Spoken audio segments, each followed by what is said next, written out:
الحمد لله رب العالمين والعاقبة للمتقين والصلاة والسلام على سيد الأنبياء والمرسلين محمد بن عبد الله الأمين وعلى آله وأصحابه وأزواجه وأهل بيته أجمعين. أما بعد فقد قال الله تبارك وتعالى في القرآن المجيد والفرقان الحميد: فأعوذ بالله من الشيطان الرجيم بسم الله الرحمن الرحيم وأنفقوا في سبيل الله ولا تلقوا بأيديكم إلى التهلكة وأحسنوا إن الله يحب المحسنين. وقال تعالى: يا أيها الذين آمنوا لا تأكلوا أموالكم بينكم بالباطل إلا أن تكون تجارة عن تراض منكم. صدق الله العظيم. وعن أبي هريرة رضي الله عنه قال: قال رسول الله صلى الله عليه وسلم: من تردى من جبل فقتل نفسه فهو في نار جهنم يتردى فيه خالدا مخلدا فيها أبدا. رواہ البخاری او کما قال علیہ الصلاۃ والسلام. محترم بزرگوں، دوستو،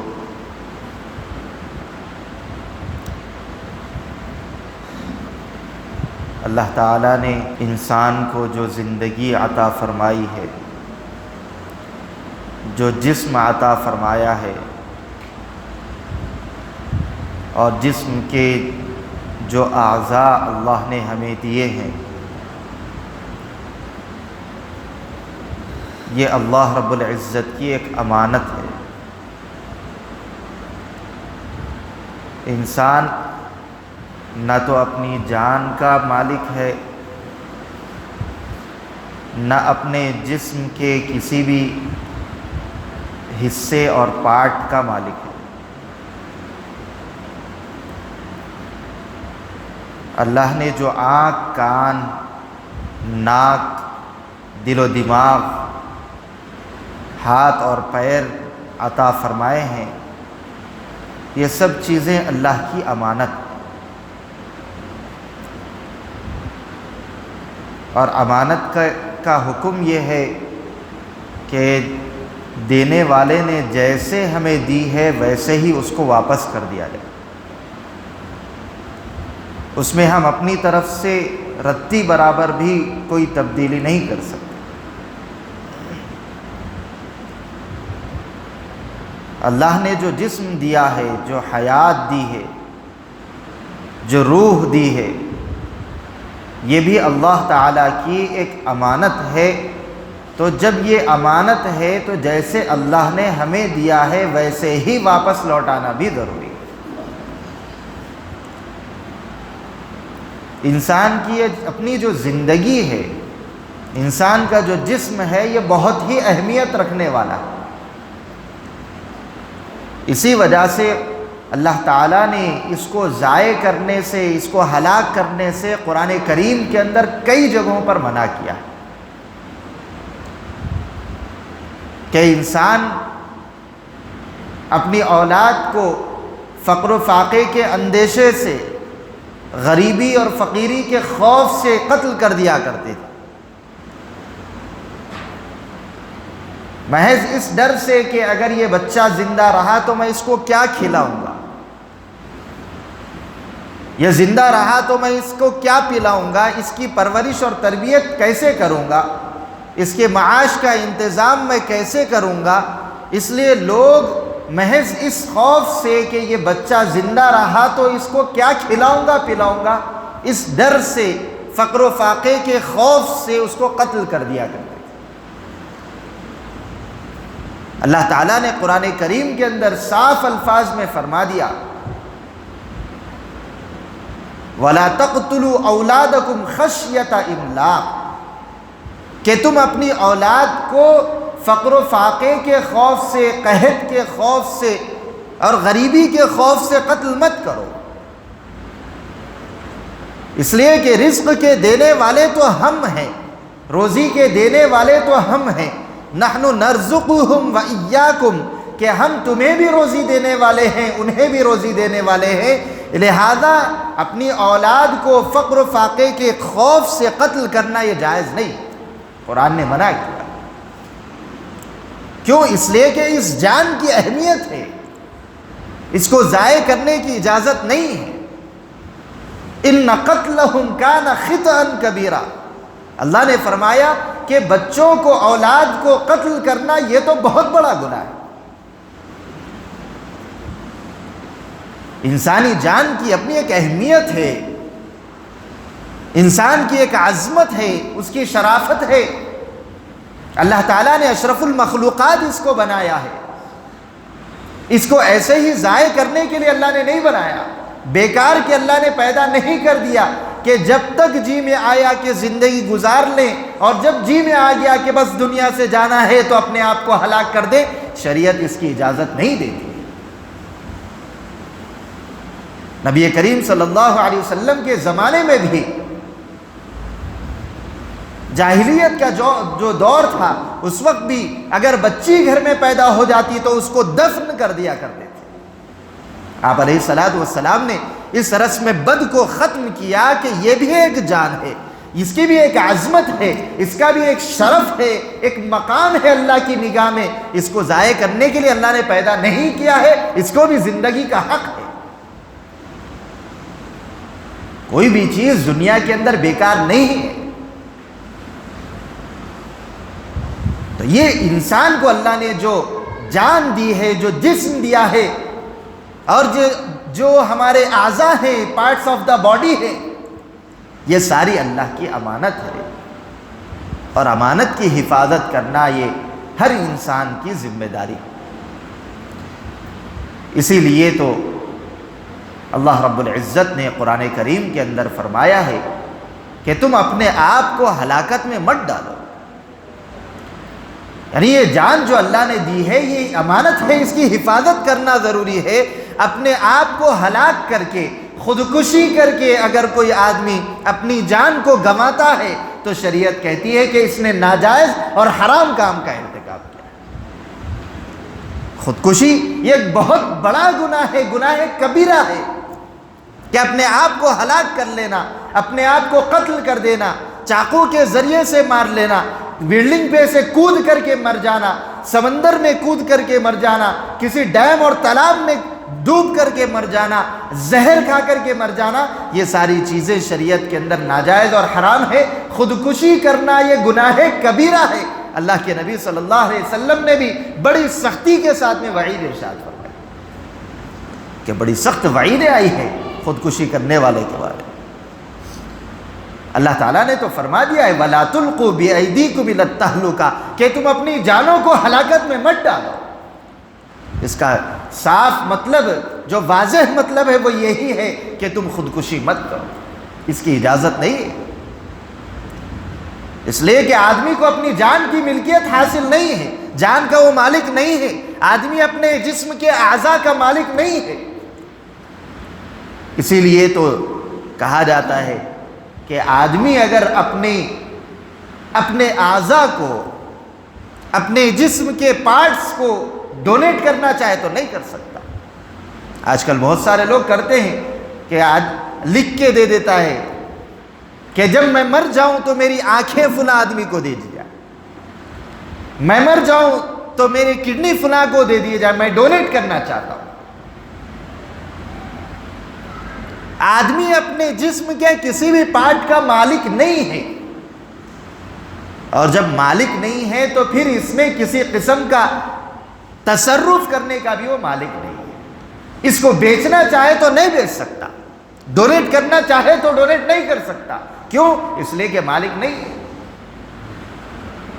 ہم جس چیز کے مالک ہوتے ہیں اس کو ہم بیچنا چاہے بیچ سکتے ہیں، اس کو ڈونیٹ کرنا چاہے ڈونیٹ کر سکتے ہیں، اس کو کرائے پر دینا چاہے کرائے پر دے سکتے ہیں، لیکن جس کے ہم مالک نہیں ہیں تو ہم اس کو نہ تو بیچ سکتے ہیں، نہ تو ڈونیٹ کر سکتے ہیں، نہ کرائے پر اور رینٹ پر دے سکتے ہیں، کوئی کام نہیں کر سکتے۔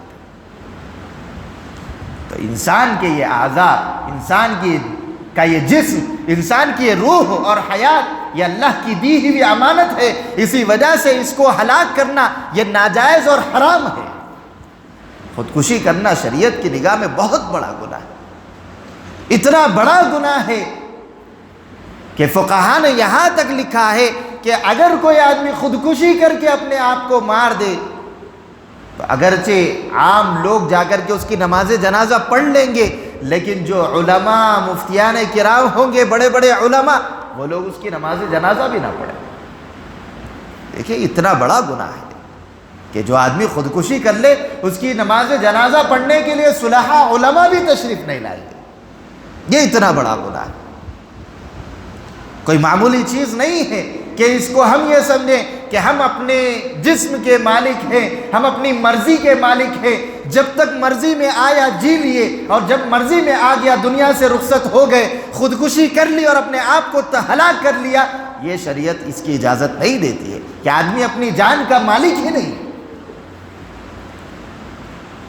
اللہ کے نبی صلی اللہ علیہ وسلم نے اپنی مبارک احادیث میں اس کی بڑی سختی کے ساتھ میں ممانعات ارشاد فرمائی۔ حضرت ابو ہریرہ رضی اللہ عنہ کی روایت ہے، بخاری شریف میں موجود ہے، اللہ کے نبی صلی اللہ علیہ وسلم نے ارشاد فرمایا، من تردى من جبل فقتل نفسه، کہ جو آدمی پہاڑ سے گر گیا، گر کر کے اپنے آپ کو مار دیا، پہاڑ سے کود گیا اور اپنے آپ کو ہلاک کر دیا، تو وہ جہنم کے اندر بھی ہوگا، ایسے ہی پہاڑ پہ سے گرتا جائے گا، مرتا جائے گا، ہمیشہ ہمیشہ اسی طرح جہنم کے اندر رہے گا۔ جس آدمی نے زہر کے ذریعے سے زہر کھا کر کے اپنے آپ کو ہلاک کر دیا تو وہ جہنم کے اندر رہے گا، ہمیشہ ہمیشہ کے لیے رہے گا، اس کا زہر اس کے ہاتھ میں ہوگا، وہ پیتا جائے گا، اپنے آپ کو مارتا جائے گا، یہی اس کی سزا رہے گی جہنم کے اندر۔ جس نے کسی دھاری دار لوہے کے آلے کے ذریعے سے، چاقو وغیرہ کے ذریعے سے اپنے آپ کو ہلاک کر لیا تو اللہ کے نبی فرماتے ہیں وہ جہنم میں ہمیشہ ہمیشہ کے لیے رہے گا۔ اسی چاقو کے ذریعے سے، وہ چاقو اس کے ہاتھ میں ہوگا، اس سے اپنے آپ کو مارتا رہے گا، اپنے پیٹ میں وہ چاقو گھومتا رہے گا، یہی اس کی سزا رہے گی، ایسے ہی کرتا جائے گا، یہی جہنم کے اندر اس کا حشر ہوگا۔ ایسی سخت سزا ہے، ہمیشہ ہمیشہ وہ جہنم کے اندر رہے گا۔ حضرت ملا علی قاری رحمۃ اللہ علیہ بہت بڑے محدث ہے، انہوں نے اس حدیث کی تشریح کرتے ہوئے فرمایا کہ اگر آدمی خودکشی کرتا ہے اور اس کو حلال سمجھتے ہوئے کرتا ہے تو پھر ایسا شخص ہمیشہ ہمیشہ کے لیے جہنم میں رہے۔ لیکن کوئی آدمی گناہ سمجھتا ہے لیکن پھر بھی کر لیتا ہے یہ کام، تو پھر اللہ کی ذات سے امید ہے کہ اس کے ایمان کی وجہ سے اللہ اس کی مغفرت فرما دے، جہنم سے اس کو نکال کے جنت میں داخل کر دے، یہ اللہ کی ذات سے امید ہے۔ لیکن جو اس کام کو حلال سمجھتا ہے، گناہ کبیرہ ہے خودکشی کرنا، اس کے باوجود حلال سمجھتے ہوئے یہ کام کرتا ہے، تو ایسے شخص کے لیے جہنم میں ہمیشہ ہمیشہ اس کو ڈال دیا جائے گا، کبھی بھی وہاں سے نکالا نہیں جائے گا۔ اتنی خطرناک سزا ہے۔ اللہ کے نبی صلی اللہ علیہ وسلم کے ایک صحابی ہے حضرت طفیل ابن عمرو دوسی رضی اللہ عنہ، یہ ہجرت سے پہلے بھی اللہ کے نبی کی خدمت میں آئے تھے، لیکن پھر آپ علیہ السلام نے کہا تھا کہ ابھی موقع نہیں ہے، حالات نہیں ہے، اپنے مقام پر چلے جاؤ، وہ چلے گئے۔ بعد میں جب ہجرت ہوئی مدینہ منورہ کی طرف تو یہ بھی مدینہ منورہ آ گئے۔ حضرت طفیل ابن عمرو دوسی رضی اللہ عنہ یہ بھی مدینہ آئے، ان کے ساتھ ایک اور ساتھی بھی مدینہ منورہ تشریف لائے، لیکن یہ جو ان کے ساتھ میں آئے تھے مدینہ کی آب و ہوا ان کے موافق نہیں ہوئی، طبیعت وہاں پر ان کی بنی نہیں، جس کی وجہ سے وہ بیمار رہنے لگے، تکلیف ان کو ہونے لگی، تو نتیجے میں انہوں نے اپنے ہاتھ کی انگلیوں کو، رگوں کو کاٹ لیا اور خون بہنے لگا، اتنا خون بہا کہ ان کی وفات ہو گئی، انتقال ہو گیا۔ جب ان کا انتقال ہو گیا، تجہیز و تکفین، تدفین سب ہو گئی، تو اس کے بعد حضرت طفیل رضی اللہ عنہ انہوں نے ان کو خواب میں دیکھا۔ خواب میں دیکھا تو نظر آیا کہ جسم تو پورا صحیح سالم ہے، اور بڑی اچھی حالت میں ہیں، البتہ وہ اپنے ہاتھوں کو چھپائے ہوئے تھے۔ تو انہوں نے پوچھا کہ تمہارے ساتھ کیا معاملہ ہوا، اللہ نے تمہارے ساتھ کیا برتاؤ کیا، کیا سلوک تمہارے ساتھ ہوا؟ تو انہوں نے کہا کہ ایمان کی بدولت اور ہجرت کرنے کی بدولت اللہ تعالیٰ نے میری مغفرت فرما دی۔ لیکن حضرت طفیل نے پوچھا یہ تو بات اچھی ہے کہ تمہاری مغفرت ہو گئی، لیکن یہ تم اپنے ہاتھ چھپائے ہوئے کیوں ہو؟ تو اس وقت ان صحابی نے کہا کہ اللہ نے ایمان اور ہجرت کی وجہ سے میری مغفرت تو کر دی، لیکن چونکہ میں نے اپنے ہاتھ کو کاٹ لیا تھا تو اللہ نے فرمایا کہ جس چیز کو تم نے خراب کیا ہے، جس چیز کو تم نے برباد کیا ہے، اس کو میں اچھا نہیں کروں گا، اس لیے میرے ہاتھ ویسے ہی رہ گئے، اس لیے میں اسے چھپایا ہوں۔ یہ خواب انہوں نے آ کر کے اللہ کے نبی صلی اللہ علیہ وسلم کو سنایا۔ اس مسلم شریف کے اندر یہ پورا واقعہ لکھا ہوا ہے، حضرت جابر بن عبداللہ رضی اللہ عنہ کی روایت ہے۔ تو حضرت طفیل آئے، آ کر کے انہوں نے اللہ کے نبی سے یہ خواب سنایا کہ یا رسول اللہ کہ ان کی مغفرت تو ہو گئی لیکن انہوں نے اپنے ہاتھ کاٹ لیے تھے، خودکشی ہو گئی تھی، اس وجہ سے اللہ نے ان کے ہاتھوں کو ویسے ہی چھوڑ دیا ہے۔ تو آپ علیہ الصلوۃ والسلام نے دعا فرمائی کہ اللہ اس کے ہاتھوں کو بھی بخش دیجیے۔ اور ظاہر سی بات ہے کہ رسول اللہ صلی اللہ علیہ وسلم جب دعا فرماتے ہیں تو دعا کا قبول ہونا یقینی بات ہے۔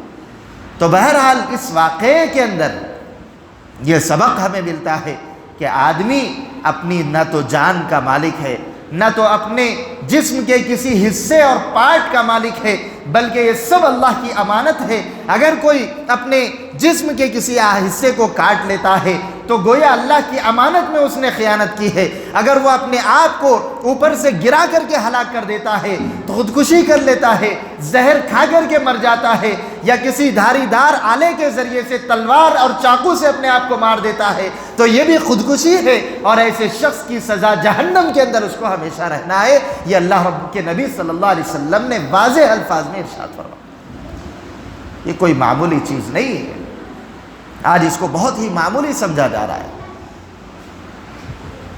اگرچہ اس کے واقعات، اگرچہ اس کے اسباب کچھ بھی ہوں کہ آدمی خودکشی کرتا ہے تو اس کے مختلف اسباب ہوتے ہیں۔ کبھی آدمی اپنے معاش کو لے کر کے پریشان ہو جاتا ہے، کاروبار اور تجارت کو لے کر کے پریشان ہو جاتا ہے، ڈپریشن کا شکار ہو جاتا ہے تو پھر یہ قدم اٹھا لیتا ہے۔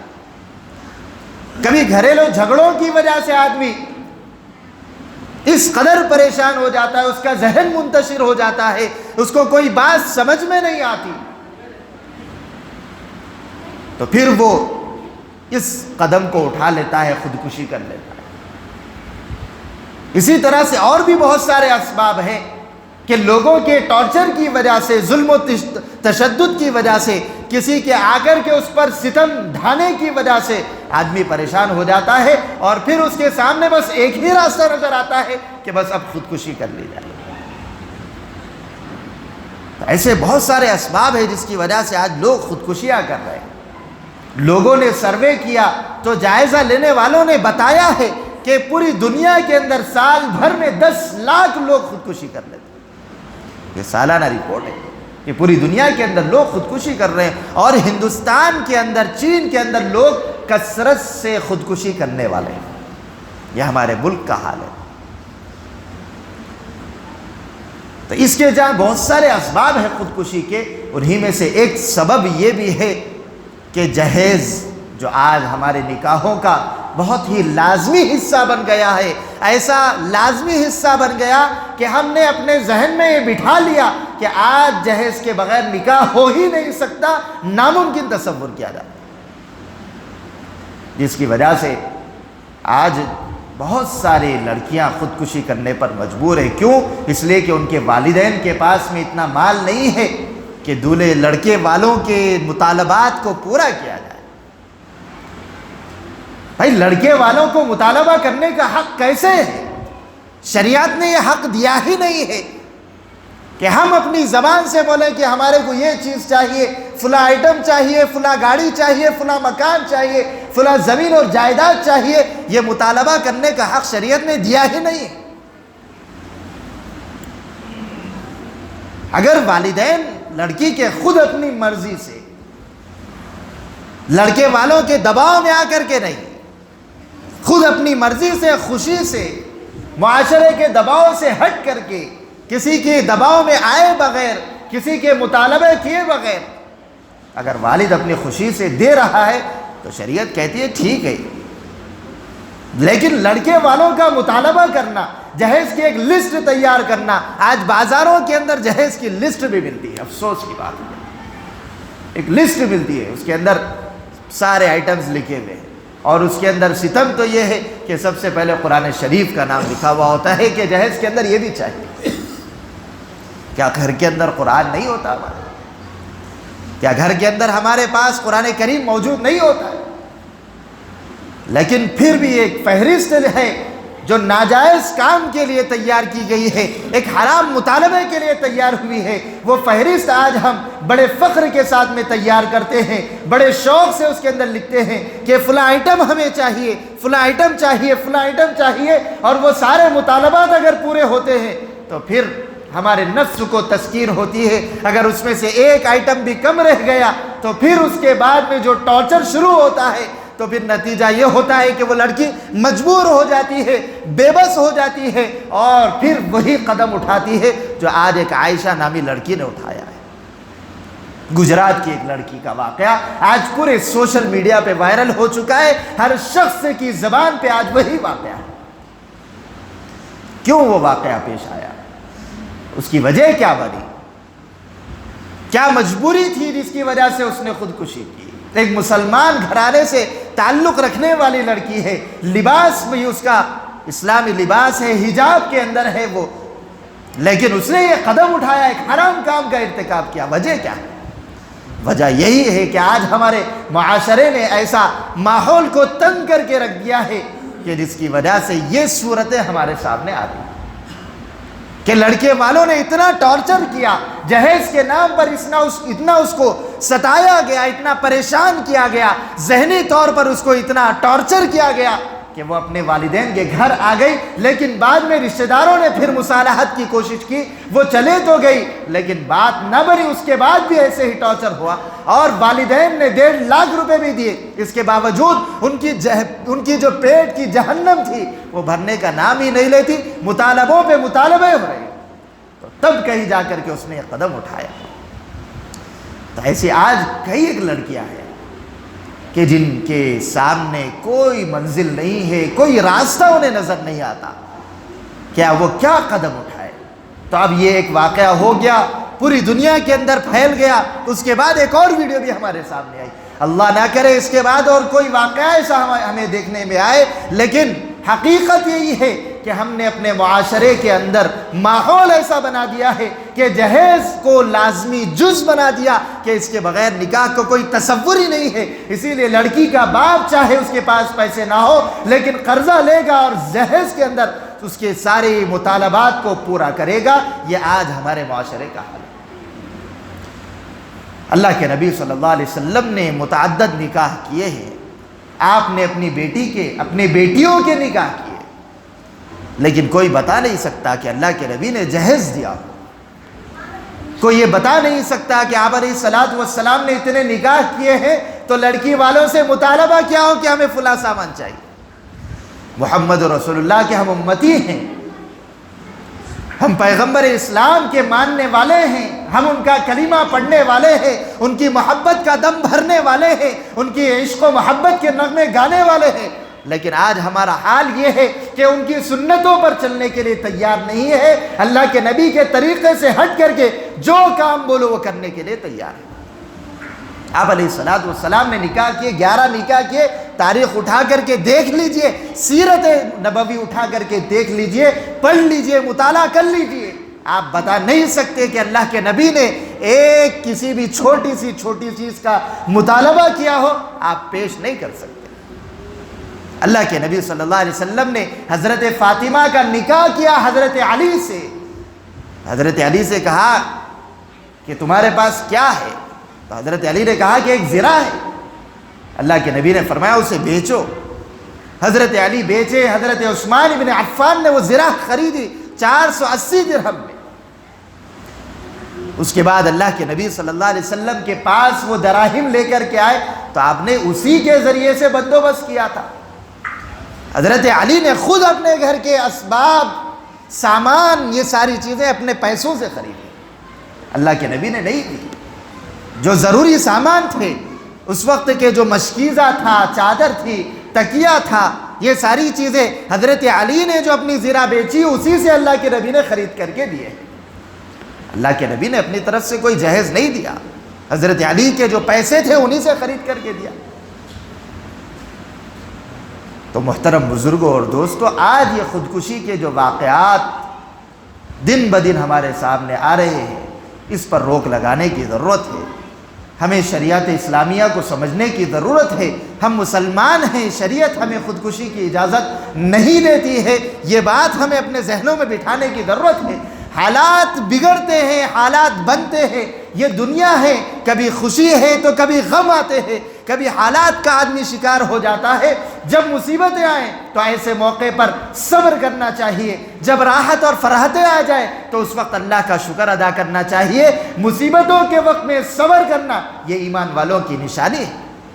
اللہ نے فرمایا ہے، اے ایمان والو استعینوا بالصبر والصلاۃ، کہ جب کبھی کوئی مصیبت آ جائے، پریشانی آ جائے، آزمائشیں تم پر آ جائیں تو پھر اللہ کی طرف رجوع ہو جاؤ، نماز کے اندر اللہ کے سامنے جھک جاؤ اور اللہ کے سامنے جھک کر کے اللہ سے مدد طلب کرو اور صبر کا دامن اپنے ہاتھ سے جانے نہ دو۔ صبر کرو، مصیبتیں آتی ہے، صبر کرنا یہ اللہ رب العزت نے ہمیں سبق دیا ہے۔